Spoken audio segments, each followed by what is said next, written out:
Hello, I am Dr. Mary Dohrmann, one of the cardiologists at MU Healthcare. Heart Month is so special because it reinforces the vision of our Heart and Vascular Clinic, Heart Healthy Lives for Everyone. The theme of our Heart Health Challenge for Week 3 is exercise. If you could do one thing that leads to a heart healthy life, exercise is the key ingredient. Not only does regular physical activity help you feel, function, and sleep better, but it also reduces the risk for getting chronic diseases, such as heart disease, stroke, high blood pressure, and diabetes. Plus, exercise improves overall quality of life for people with these diseases. A lot of people are so busy, they don't leave time to exercise. And during the recent pandemic, some people mistakenly think they cannot exercise because they are confined to their home. Whether you have ever exercised regularly or not, it is never too late to get moving. Any exercise is better than none. When you are unable to get outside to take a brisk walk, you can turn chores into exercise, such as dancing while you vacuum, or knee bends when removing clothes from the dryer. March in place while watching a show on TV, or try some dancing while seated in a chair. Use a 10-ounce soup can as a weight for strengthening your biceps or triceps muscles. The American Heart Association and the U.S. Department of Health and Human Services both recommend adults aim for 150 minutes of moderate intensity exercise each week, as well as at least 2 days of muscle strengthening. Moderate intensity means you can exercise and talk at the same time. You don't have to exercise every day, but 30 minutes every other day is an easy way to get to 150 minutes. You don't even have to do 30 minutes of continuous exercise in a day, but break it into smaller amounts of time. Jacob Linn from our Human Performance Program is going to lead you through a 20-minute workout that incorporates aerobic and strength exercises. Before Jacob begins, you need to know what is most important is to just get moving. Movement leads to strong muscles, and strong muscles leads to endurance, which leads to being able to do more every day and stay heart healthy. You can find Jacob's workout and more ways to incorporate activity into your day with our downloadable exercise guide at muhealth.org/heart-health. Hello everybody, I'm Jacob. I'm here to lead you through a heart healthy workout today. With the Human Performance Program, we typically like to customize our workouts, so I'm going to show you some harder and easier ways to do each exercise. Obviously right now, most of us are going to be doing this workout at home, so there will be no equipment needed. I will show you how to use some common household items to make each exercise a little bit more challenging. Let's get started. The first 10 movements of our heart healthy workout is part of an active dynamic warm-up. It's important to raise the temperature of the body as well as put joints and muscles through a full range of motion to prevent injury and help keep you moving for the long run. So our first movement is an active straight leg raise. You're going to lie on your back, keeping both knees straight, head relaxed to the floor. You're just going to raise one straight leg up and down under control. Doing about 5 to 10 repetitions on each of these movements is more than adequate.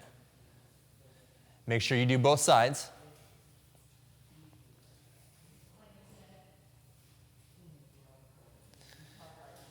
Okay, our next movement is a hip circle. So you're going to bend one knee to protect the lower back.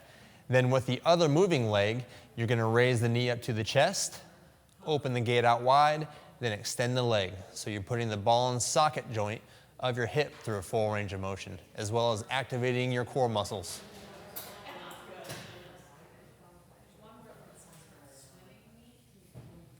Now we'll do the other side. Trying to move through as large a range of motion as you possibly can.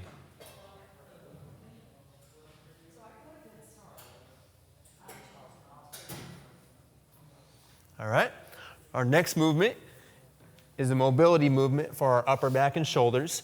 You're going to roll over on your side. We'll bring one knee up high. Try to hold your knee in place with your opposite arm. Then you're going to touch the ground on one side of your body and then open all the way up and try to touch on the other side. So you're getting great rotation out of the spine and great stretch out of the chest muscles.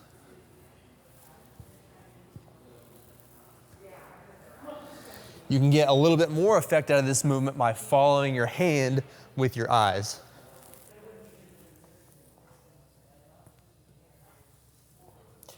You might get a few pops out of your back. Typically that feels pretty good. Remember, you go through the range of motion that is comfortable for you. You can go through a slight stretch, but it doesn't have to be painful. Our next movement is the glute bridge. So we're gonna remain lying on our back. You're gonna try to engage the core muscles by drawing the belly button in. Your tailbone will tuck under slightly.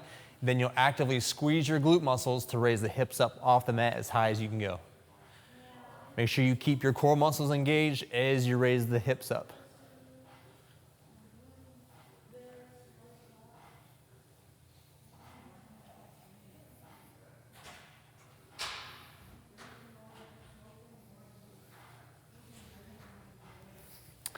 Okay, our next movement, we're gonna roll over on our stomach. This is another movement that will help engage the core muscles. We're gonna do a short plank. You can make this more challenging by doing a long plank. I would recommend holding this for about 30 seconds. This would be an example of a short plank. So you're supporting yourself on your elbows as well as your knees. To make it more challenging, you can do a long plank. So now you're suspended from your toes all the way to your elbows. Try to make sure your abdominal muscles are firm and you can still breathe during this movement. All right.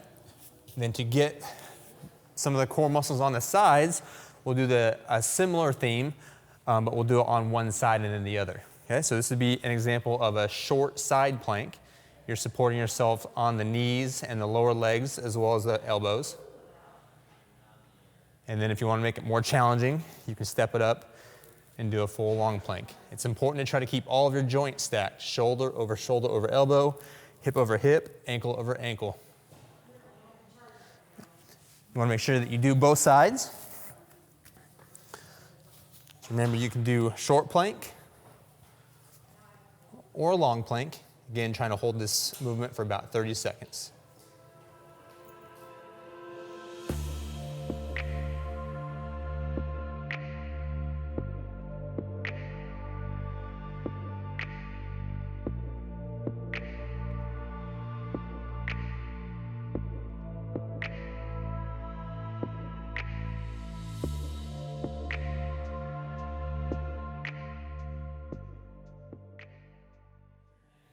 Okay, great job. Moving on. We're gonna go ahead and come up to all fours position. So the first thing we're gonna do is rock back into a child's pose. Everybody's knees and hips are a little bit different, so you can't achieve this kind of extreme range of motion. That's okay. You can always just remain in all fours position and do the same movement, okay? So rocking back into child's pose if possible. You're gonna try to place one elbow between the knees, kind of locking your back and your shoulders in place. Then you'll place one hand behind your neck, and you're gonna try to touch your elbow to the floor, and then point your elbow at the ceiling, okay? Try to refrain from putting any pressure on your neck.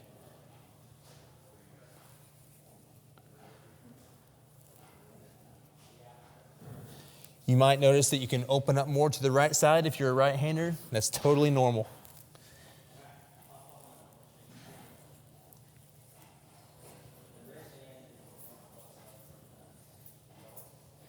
If you can't achieve that range of motion, you can do the same movement in all fours. So this is kind of what it would look like. Okay.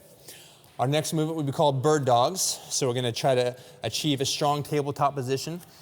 You're going to try to keep your shoulder over elbow over wrist, so you have a nice vertical pillow there. You have the knee right underneath the hip joint. Okay. Achieving great balance, make sure you engage the core muscles, drawing the belly button in. You're gonna reach your opposite arm and leg as far forward and backward as you possibly can, creating a long line from the wrist to the ankle, okay? So the knee and the hand leave the ground simultaneously and return under control. You can also alternate. That makes it a little bit more challenging and kind of simulates normal gait a little bit more. About 5 to 10 each side would be more than adequate here.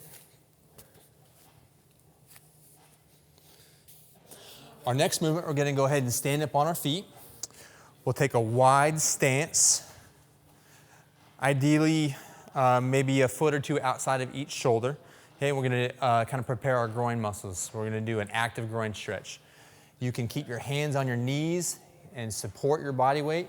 Just trying to rock your hip side to side. You should feel a stretch kind of in the straight leg. If you want to go a little bit deeper with it, you can place your hands on the floor and kind of give yourself a little bit of assistance by supporting some of your body weight on the floor. And you're trying to make sure that your bent knee tracks in the same direction as your toe. Both feet stay flat, and this trailing leg is good and straight. Okay, and then our last movement, we'll bring our feet in a little bit more narrow, so about shoulder width, okay? Toes can be straight ahead or slightly turned out. First, we'll bend down, try to touch our toes for a hamstring stretch, and then utilizing your grip on your shoes, you're gonna pull yourself down into a low squat. Try to achieve elbows inside knees and squat down as low as you comfortably can. Like I said, everybody's knees and hips are a little bit different, so what low as you comfortably can means a little bit different for everybody. So you pop your hips up, stretch the hamstrings a little back, and then you drop down into a low squat as you possibly can achieve. So about 5 repetitions here is more than enough. And now we put all of your joints and muscles through a full range of motion. We're ready to do the actual workout. All right, now we're ready for a circuit. So circuit training is one great way to keep a higher heart rate while doing strength training simultaneously. I'll show you some different variations for each of these 5 movements to make them a little bit harder, a little bit easier. You can also incorporate some active movement during rest time to keep the heart rate up as well. So you don't have to just rest. You can jog in place, you can do jumping jacks. The more active you are the whole time, the more heart health you're gonna achieve with this whole workout, okay? So our first movement is just a sit to stand. A lower level, you can do a supported sit to stand by either holding onto the chair and assisting yourself or your knees, okay? Obviously just doing body weight would be about the middle level. If you want to add resistance, a great way to do that is by holding a milk jug or some other weighted object. Even a pet would work, okay? You can add resistance to this as well, all right? So the goal will be to do about 30 seconds, trying to achieve about 15 repetitions or more, okay? Let's do it.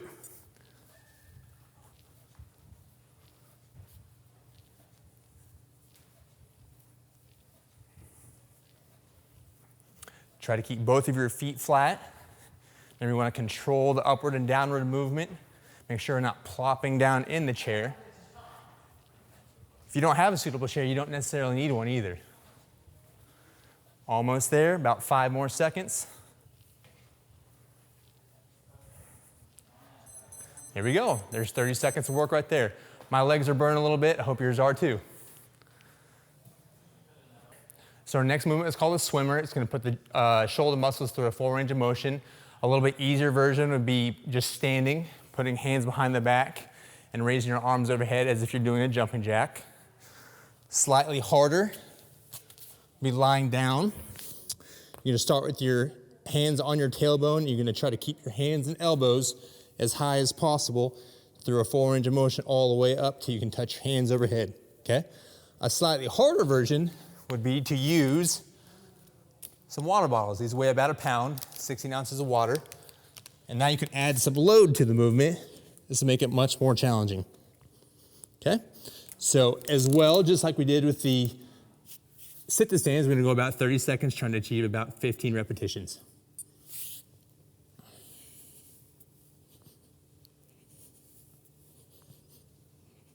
Try to feel the tension down below your upper muscles in your back between the shoulder blades, trying to keep the shoulders up closer to your ears, slightly more relaxed.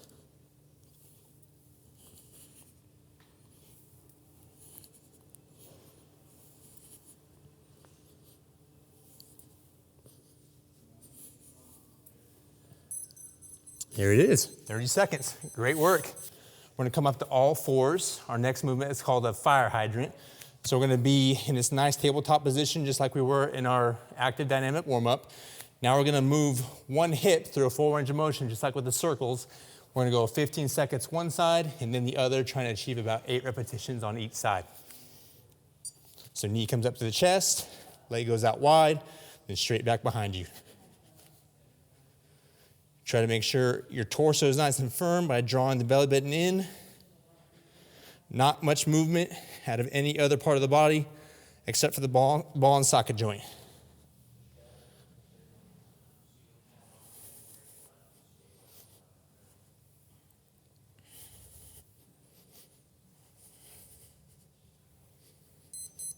Excellent job. Okay, about 30 seconds rest, and we'll go on to exercise number 4.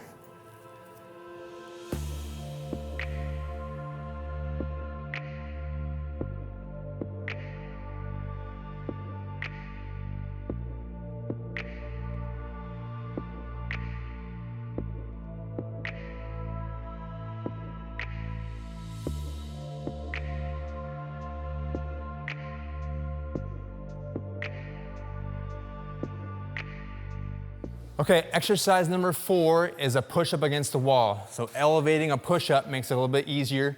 If you want to make a push-up more challenging, all you have to do is lower your body angle to be more parallel to the floor. You can use the seat of a chair or a sofa. You can even put your hands on the floor. That's okay. If you're strong enough to do push-ups, do regular push-ups. Okay, I'm going to show you a wall push-up. Okay, so I'm going to place my hands on the wall slightly lower than shoulder height. I'm going to keep my body rigid so nothing moves except for my arms as I bring myself close to the wall. Control your whole body to the wall so you don't hit your head. You're going to push yourself back and away. The more angled you are to the floor, the more challenging it will be. Just try to make sure that your hands are always slightly below shoulder level. Okay?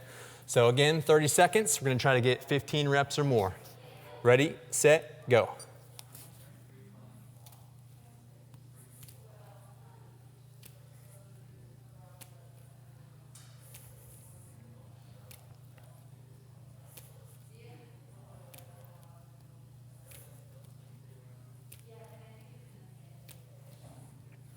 We're almost there, about 10 more seconds.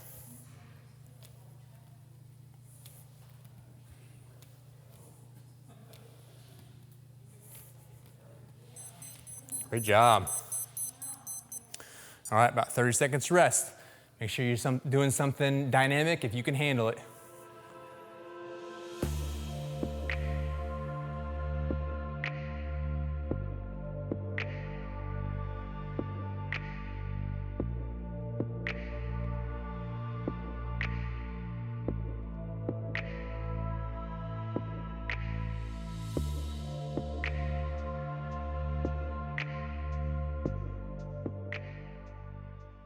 Our last movement is a great core exercise. It's going to help with rotation as well as kind of stabilizing the hips and shoulders as you walk. So we're going to lay on our back. You're going to try to place your hands out in a T position, a capital T position. We're going to keep our hips and our knees bent about 90 degrees and make sure you always keep your knees and your ankles together, okay? So for 30 seconds, we're going to rotate our hips from side to side as low as you comfortably can, always trying to keep your upper thighs about 90 degrees to the ground. Okay, so ready, set, go. Ideally, we're getting about 8 repetitions each side, always keeping our shoulder blades glued to the floor. Try to exhale and draw the belly button in as you bring your knees back up to the neutral position. You might notice a great stretch in the shoulders and the chest and the hips on this. That's okay, that's just part of it.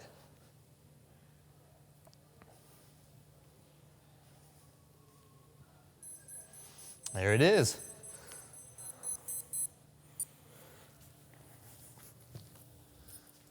Okay, so that was 5 exercises as part of our circuit. The goal would be to do each of those exercises in a circuit, taking about 30 seconds in between each one. So you have about 30 seconds of work, 30 seconds of break. If you can handle it, you want to do something active like jogging in place or jumping jacks to kind of keep the heart rate up for the entire time. So in about 15 to 20 minutes, you can complete your entire workout. One additional piece you can always add to the end of the workout is going for a nice walk, okay? So walking at a pace that's about a 5 to 6 on a perceived effort scale is an excellent way to keep the joints moving, work on your balance and walking speed, as well as keep that heart pumping. So we're working on the heart health for an extended period of time, okay? Another way you can also make walking more challenging is to use lateral movements, okay? So side shuffling, doing karaoke or grapevine. Those are all great ways you can work on coordination and balance and get a little bit of additional kind of work out of your walking routine. And that's it. 20 minutes out of your day to work on cardio, strength, and mobility. That'll help check off that box and make sure that you're doing things to help your heart. Just a reminder that something is always better than nothing. So if you can do this workout at least once a week or something like it, and then sprinkle in some sort of heart healthy exercise like swimming, jogging, or biking, that'll really help to benefit your heart health for years to come.